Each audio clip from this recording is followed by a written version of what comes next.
अस्सलाम वालेकुम। आपने इस क्वेश्चन को सिंपलीफाई करना है, क्योंकि जब इस तरह से बेस की पावर्स गिवन होती हैं तो उसको सिंपलीफाई करना होता है। तो इसको हम सिंपलीफाई करते हैं, ठीक है। और सिंपलीफाई का मतलब होता है कि आपने यहाँ पे जो बेस होती है, इन नंबर्स को आपने ब्रेक करना होता है, इसके फैक्टर्स लिखने होते हैं। जैसे यहाँ पे 4 है तो इसको हम लिख सकते हैं 2 की पावर 2, और बाहर इसकी पावर क्या गिवन है, m। सेम पैटर्न पे 15 है तो इसको लिख सकते हैं 3 की पावर 4m -2n+1, और मल्टीप्लाई 5 की पावर 4m -2n और +1। और यहाँ पे 9 है ना, इसको भी लिख सकते हैं 3 की पावर 2, और इसकी बाहर पावर क्या गिवन है, n-2m। यहाँ पे जो मैंने 3 और 5 को अलग लिखा है ना, क्योंकि 3 5 क्या होता है 15, तो 3 की भी अलग पावर लिखेंगे और 5 की भी अलग पावर। फिर सेम पैटर्न पे अगर हम डिवाइड में देखें तो यहाँ पे 10 है ना, 10 के फैक्टर क्या होते हैं, 2 5 10, तो 2 की भी अलग पावर लिखेंगे, 2 की पावर 2m मल्टीप्लाई 5 की पावर 2m। ठीक है, इसके दोनों फैक्टर्स की अलग अलग पावर लिखनी है।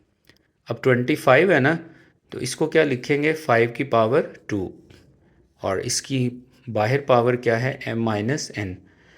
तो अब आपने क्या करना होता है इसमें, जैसे यहाँ ना 2 के ऊपर पावर है और बाहर भी पावर है, तो इनको आपस में मल्टीप्लाई करना होता है। तो यहाँ 2 की पावर क्या बन जाएगी, 2 की पावर 2m, फिर मल्टीप्लाई 3 की पावर हम एज इट इज़ लिख लेंगे 4m -2n+1, और 5 की पावर भी एज इट इज़ लिख लेंगे क्योंकि जस्ट एक पावर है, 4m -2n+1। और यहाँ पे देखें 3 के ऊपर ना पावर है और बाहर भी पावर है, तो पावर पावर से मल्टीप्लाई होती है। तो यहाँ पे क्या बन जाएगा, 3 की पावर, पहले 2 को n से मल्टीप्लाई करेंगे और फिर 2 को 2 से, तो ये क्या बन जाएगा, 2n-4m। ठीक है। अब हम यहाँ पे जो डिवाइड में वैल्यूज़ लिखी हुई हैं फ्रैक्शन के नीचे, इनको सिंप्लीफाई करते हैं।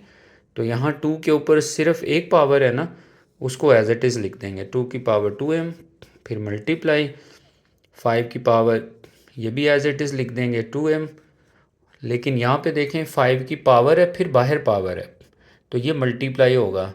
ठीक है, तो क्या बन जाएगा, 5 की पावर 2m और -2n, क्योंकि 2m से भी मल्टीप्लाई हो रहा है 2n से भी। ठीक है। अब आपने ना जो सेम पावर्स हैं उनको प्लस वगैरह करना है, तो जब दरमियान में इनके मल्टीप्लाई का सिंबल हो, ठीक है, तो जो सेम होगी, जैसे ये बिल्कुल सेम है तो इसको कैंसिल कर दिया। अब जो बाकी यहाँ पे वैल्यूज़ नज़र आ रही हैं आपको, इसको देखें, अगर यहाँ इसकी बेस क्या है, 3 है, और इसकी बेस भी क्या है, 3 है। ठीक है, इसकी बेस क्या है, 3 है, और इसकी बेस भी 3। आपको पता है अगर मल्टीप्लिकेशन में बेस सेम हो तो हम बेस को एक दफ़ा लिखते हैं और पावर्स को ऐड करते हैं। ठीक है, और डिवाइड में देखें, यहाँ 5 और यहाँ भी 5 है, तो डिवाइड में पावर्स को क्या करना होता है, माइनस, और मल्टीप्लाई में पावर्स को क्या करना होता है, प्लस। तो अब हम यहाँ जो बेस है ना 3 और ये बेस 3, इसको एक दफ़ा लिखेंगे और उनकी पावर्स को प्लस कर लेते हैं। तो यहाँ मैंने 3 को एक दफ़ा लिखा, और जो फर्स्ट 3 है उसकी पावर 4m -2n+1, और जो सेकंड 3 था उसकी पावर 2n -4m। ठीक है, फिर मल्टीप्लाई, और जो 5 है इसकी भी पावर क्या है, 4m -2n+1, और फिर -2m और -2m और +2n। तो मैंने क्या किया, यहाँ पे जो 5 की पावर 2m थी, जब इसको लाइन के ऊपर शिफ्ट किया, ये -2m लिखेंगे। यहाँ 2m था, लाइन के ऊपर शिफ्ट करेंगे, -2m लिखेंगे। -2n है, लाइन के ऊपर शिफ्ट करेंगे, +2n लिखेंगे। ये वाला 5, ये वाला बेस 5, ये बेस, इसको एक दफ़ा लिखना है। तो अब आप क्या करें, इसमें सिंप्लीफाई कर लें। जैसे यहाँ पे 4m -4m कैंसिल, -2n+2n भी कैंसिल, 3 की पावर 1, फिर मल्टीप्लाई, और 5 में देखते हैं तो 5 में अगर हम देखें यहाँ पे 4m -2m, तो 4 में से 2 को माइनस करें 2, प्लस का 2 आएगा और माइनस का 2, ये कैंसिल, माइनस का 2n प्लस का 2n ये भी कैंसिल, और 5 की पावर 1 आ रही है।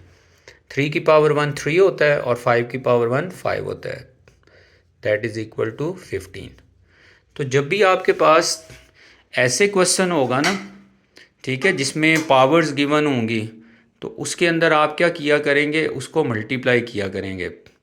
तो सिंप्लीफाई करके फिर उसमें जो भी रिमेनिंग वैल्यू आएगी उसको आपने लिखना है।